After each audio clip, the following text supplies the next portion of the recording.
Hey guys, welcome in this new video. I hope that all of you are doing great. So in this video we will talk about what is the main difference between a retail trader and an institutional trader. So that is a very important video. So as always guys, just before we start, I know I always say this, but leave a like under the video. It just helps the channel grow, so I would appreciate it, of course. And also make sure that you are subscribed to the YouTube channel. So let's get into the video right away. What makes the biggest difference between the average retail trader and the institutional trader? So the first thing that I want you guys to understand is that most of the money that is being made on the market, right? So where the profit goes is basically to the institutional trader, okay? Because 90% of retail traders, so the traders who trade at home, basically lose money. So of course there are some retail traders who are profitable. I am one of them, right? I am a retail trader, but I'm still profitable. So it doesn't mean that you cannot make it happen. It just means that it will be harder to become profitable as a retail trader than a institutional trader. So someone who trades in a bank or in a hedge fund, for example. And so what you guys have to do in order to become profitable as a retail trader is to study the institutional traders and try to see what are the differences between these two parties, right? Because if these guys are making the big money in the game, well, if you want to make big money, you need to study these guys and you need to trade like them, right? I mean, it's not really complex, it's very common sense actually.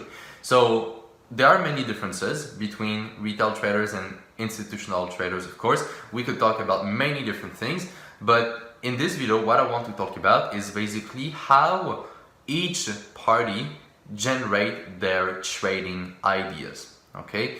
So if we look at the average retail trader, all right, how is he going to decide if he wants to buy or sell something?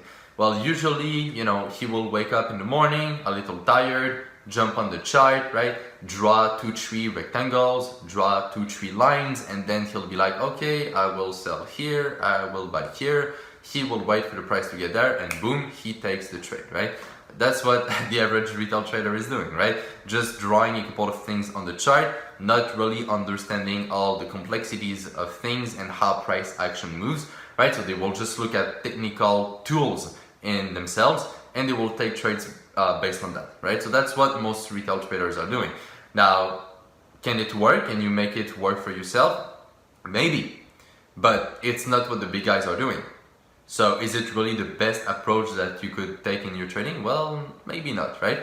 So a big part of the way of how institutional traders work is on higher time frames, first of all. So they focus more on medium long term than short term trading. That's something that I talked about in another video, so I'll not repeat all of this. But they focus a lot more on long-term trading, and they also focus a lot more on what's going on a fundamental basis. So they focus on the economy, politics, what are driving prices at the current moment, and different forecasts that they can make related to this in the future.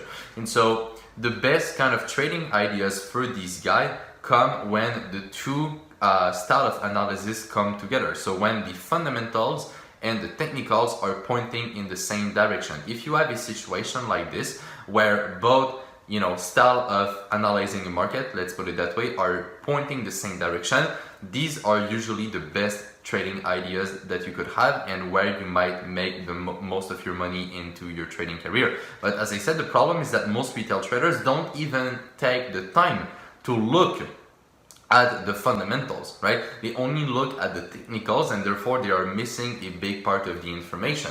Now, only trading with technicals can work, okay? It is possible to be profitable doing that. This is what I've been doing for a couple of years. At the beginning of my journey, I was only focusing on technicals and I was able to be profitable. But nowadays, with the current market conditions, so right now we are in 2020, we have a market crash, we have the coronavirus pandemic, US-China trade war, Brexit, high unemployment, riots in the US, so a lot of things happening on a fundamental basis. I think that now is the time to actually focus on this and become better with your fundamental analysis, because that is really important. So can you trade only technicals in today's situation? Well, I think it's already a lot harder than what it used to, which is why myself, I have also adapted a little bit my trading. So I'm still trading on a technical basis. All my trades are taken because of the technicals, but I also want to have the fundamental picture which supports my technical. And so as you guys can see, with the fundamental analysis, it is basically another way of how you can filter your trades. Because if you just go on the charts and look for certain technical aspects, of course you will find many trade setups. But if after that you also implement fundamental analysis, it will be another filter that you will be able to use, and you will then after that be able to take only the best trades possible. And I think that this is how you can maximize your profits, because that is what the big guys are doing. So they focus on higher time frames, and they also take in consideration the fundamental, and the technical is just basically a way for them to enter in the trade.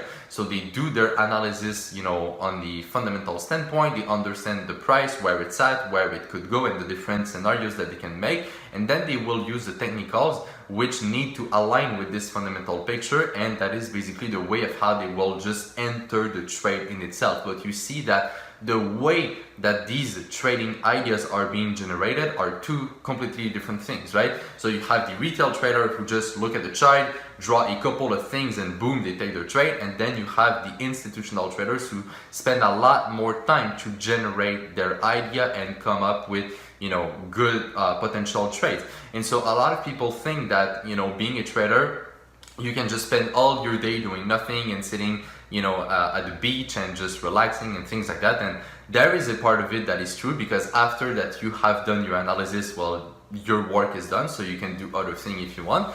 But being a trader, well, it takes a long time to do still your analysis, do your research, come up with different scenarios, understand where it could go. Then you do your analysis on the charts, then you figure out the risk management, and you execute your trades, right? So it still takes a long time, and the, you know, biggest amount of time that you will spend is actually to generate these trading ideas, because you need to think a lot, you need to understand the different situations. For example, if you trade currencies just like I am, you need to trade, you need to understand the different situations for the different countries and what will impact the currency and how it will move, and then you need to put these two together to figure out the best pair that you could trade. And then you need to look at the technical and make things align, and then do your analysis, your risk management, take the trade, manage the trade, right? So there's still quite a lot of things that you need to do. Now, if you are an experienced trader, it will not take you that much time because you have a lot of experience and you know what you're doing. But as a beginner, it might take you more time to kind of adopt this kind of trading style, because it will be new to you. And as I said, it's not what the average retail trader wants to do, right? I mean, if we just face the situation, most people who get into trading are lazy people who just want to make quick money, right? They think that trading is a way for them to get out of their boring life, right? So they get into trading, they put, you know, a couple of $100, a couple of $1,000. They think that they will double this amount every month. They will be able to relax and wow, have an amazing life, right? It's not people who really want to trade, who really want to put in the work. And so a big difference is, of course, the mindset as well, right? And this could be for another video. But if you're not willing to put in the work and learn this skill and really become good at it, well, you will not be profitable. You know, it's that simple, because the markets are way too complex for you to be profitable with not putting in the work, basically. So I think that's really important, but as I said, it's kind of another topic, so let me not get into this right now. So I hope you guys enjoyed this video. I hope I made it clear as well. It's a really important one, I think. So if you guys take this information and really apply it in your trading, I think that it could really help you become a better trader. As simple as that. So if you guys like the video, please leave it a like. I would really appreciate it. And also make sure that you are subscribed to the YouTube channel, just like I said. So on that, take care, trade with care, manage money well, and I will see you in my next video. Bye bye.